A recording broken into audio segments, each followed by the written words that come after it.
Salam sejahtera bagi kita semua. Tabik pun, hidup mahasiswa, hidup politeknik, hidup rakyat Indonesia.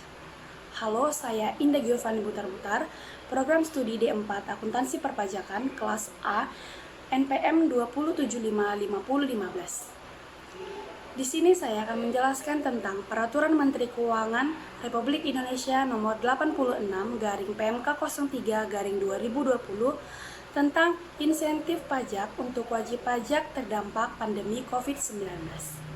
Saat ini dunia sedang dihadapkan dengan pandemi COVID-19, termasuk negara kita Indonesia.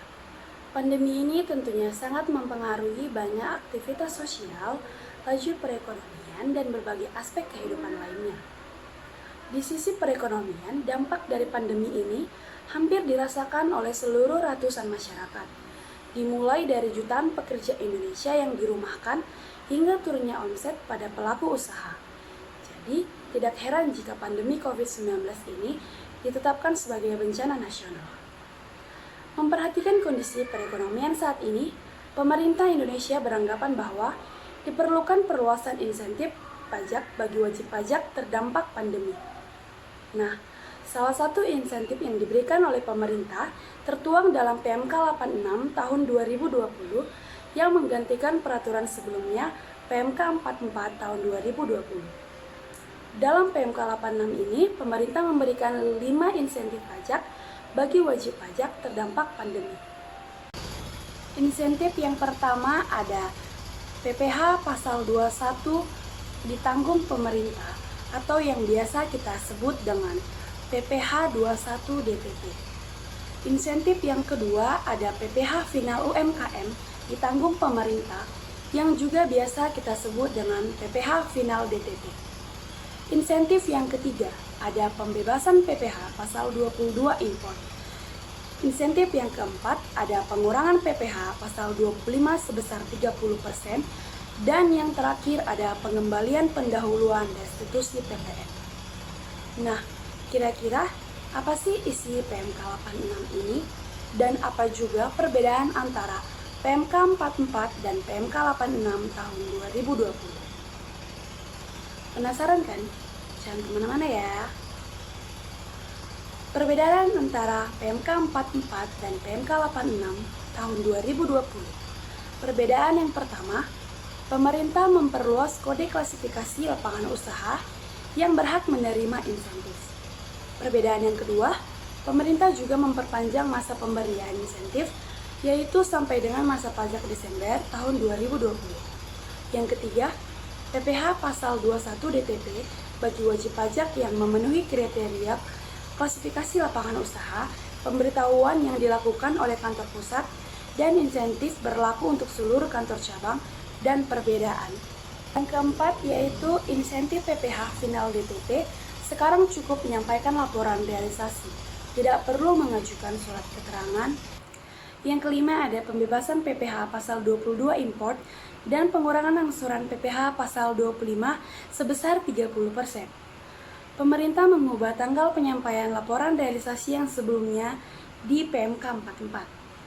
Penyampaian laporan realisasi dilakukan setiap 3 bulan sekali. Di PMK 86, penyampaian laporan realisasi dilakukan yaitu paling lambat tanggal 20 bulan berikutnya. Setelah mengetahui perbedaan PMK 44 dan PMK 86, mari kita bahas lebih detail tentang insentif dalam PMK 86 tahun 2020. Insentif yang pertama ada PPh pasal 21 ditanggung pemerintah atau yang biasa kita sebut PPh 21 DTP. Nah, siapa sih penerima insentif ini? Pemerintah insentif PPh 21 DTP adalah pegawai yang memenuhi kriteria tertentu. Kriteria yang pertama, pegawai tersebut harus menerima penghasilan dari pemberi kerja yang memenuhi kode klasifikasi lapangan usaha sesuai dengan lampiran A PMK 86 atau merupakan perusahaan yang mendapatkan fasilitas KITE atau merupakan wajib pajak yang izin di kawasan berikat. Kriteria yang kedua, pegawai tersebut harus memiliki NPWP, dan kriteria yang ketiga adalah penghasilan teratur dari pegawai tersebut jika disetahunkan tidak melebihi 200 juta. Ingat ya teman-teman, Di sini hanya penghasilan teratur yang disetahunkan. Jika ada THR atau bonus tidak termasuk dalam akumulasi paling banyak 200 juta. Selanjutnya, bagaimana sih mekanisme pemberian insentif ini? PPh Pasal 21 DTP harus diberikan kepada pegawai secara tunai pada saat pemberian penghasilan. Nah, dikecualikan dari PPh 21 DTP ini adalah mereka yang penghasilannya banyak berasal dari dana APBN atau APBG yang PPh Pasal 21-nya sudah ditanggung pemerintah berdasarkan peraturan perpajakan. Lalu, bagaimanakah langkah-langkah pemanfaatan insentif ini? Yang pertama, pemberi kerja dapat menyampaikan pemberitahuan kepada Kepala KPP melalui laman pajak.go.id. Nah, untuk wajib pajak yang memenuhi klasifikasi lapangan usaha sesuai dengan lampiran A PMK 86 ini dan memiliki kantor cabang pemberitahuan hanya dilakukan oleh kantor pusat dan insentif berlaku untuk seluruh kantor cabang. Untuk wajib pajak KIT dan wajib pajak yang mendapatkan izin di kawasan berikat dan memiliki kantor cabang, maka pemberitahuan dilakukan oleh kantor pusat dan juga kantor cabang.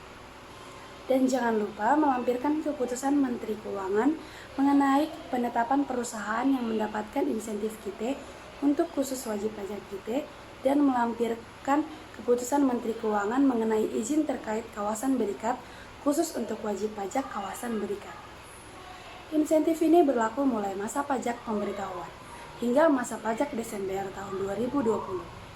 Setelah mendapatkan insentif, jangan lupa pemberi kerja harus melaksanakan kewajibannya yaitu menyampaikan laporan realisasi PPh 21 DTP melalui laman pajak.go.id paling lambat tanggal 20 bulan berikutnya, dan atas PPh Pasal 21 DTP ini, pemberi kerja juga harus membuatkan SSE yang telah dibubuhi cap atau tulisan PPh Pasal 21 ditanggung pemerintah X PMK 86 PMK 03 2020. Insentif yang kedua ada PPh final ditanggung pemerintah atau yang biasa kita sebut PPh final DTP.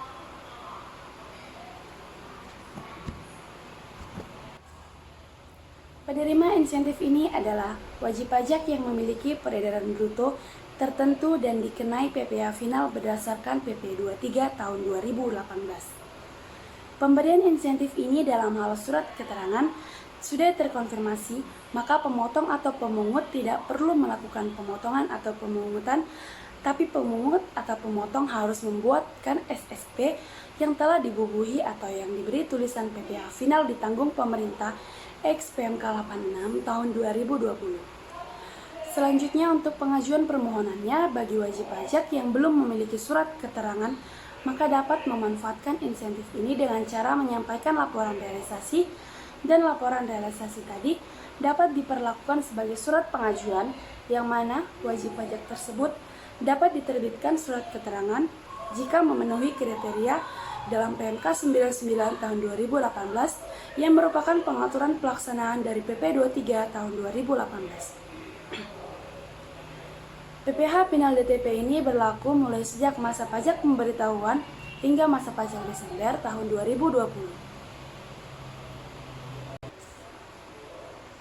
Selanjutnya, jika sudah mendapatkan insentif, jangan lupa untuk melaksanakan kewajiban yaitu menyampaikan laporan realisasi PPh final DTP melalui laman pajak.go.id paling lambat tanggal 20 bulan berikutnya dan dilampiri SSP atau cetakan kode billing yang telah diberi cap atau tulisan PPh final ditanggung pemerintah X PMK 86 tahun 2020. Insentif yang ketiga ada pembebasan PPh 22 import. Siapa sih penerima insentif ini?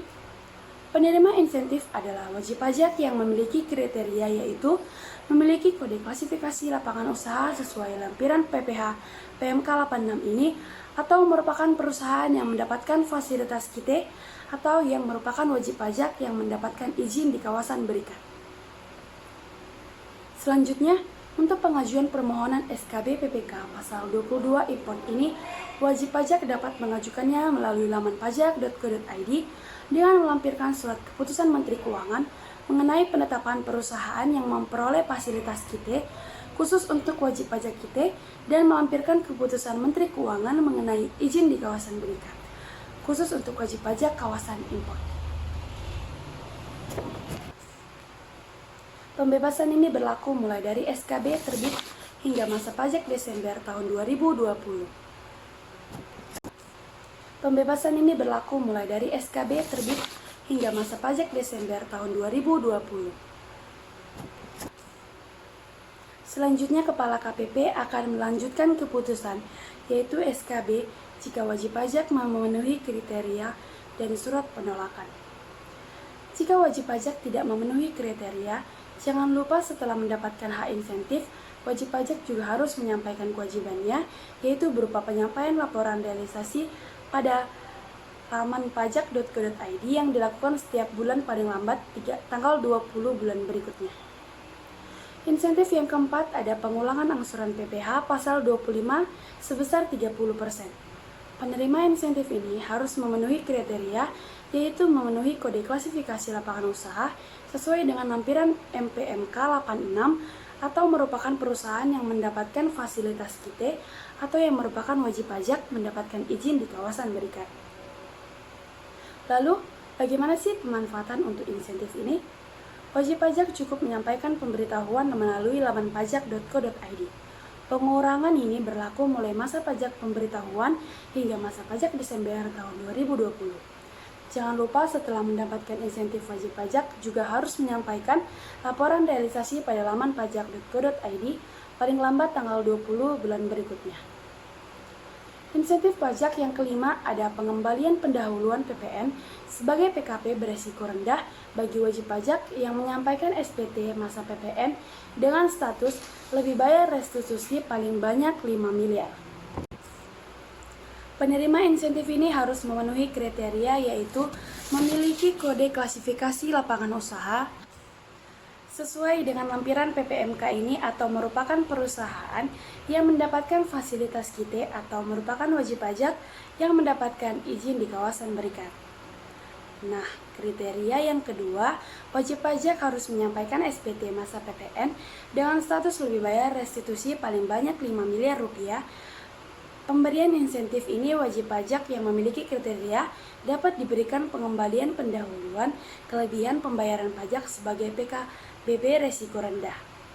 Untuk SPT masa PPN sejak berlakunya PMK ini hingga restitusi masa PPN Desember tahun 2020 yang dimaksud PKBB resiko rendah harus memenuhi kriteria yang pertama. PKP dimaksud tidak perlu menyampaikan permohonan untuk ditetapkan sebagai PKP beresiko rendah. Yang kedua, DJP tidak akan menerbitkan surat keterangan penetapan secara jabatan sebagai PKP beresiko rendah. Untuk klasifikasi lapangan usaha, yang dimaksud dalam setiap insentif 86 ini adalah klasifikasi lapangan usaha yang tercantum dan dilaporkan dalam SPT tahunan tahun pajak 2018 atau data master file DJP pada wajib pajak yang terdaftar setelah tahun 2018. Nah, itulah penjelasan tentang insentif wajib pajak terdampak pandemi COVID-19. Jika ada kata yang salah atau yang kurang pas, saya mohon maaf. Terima kasih.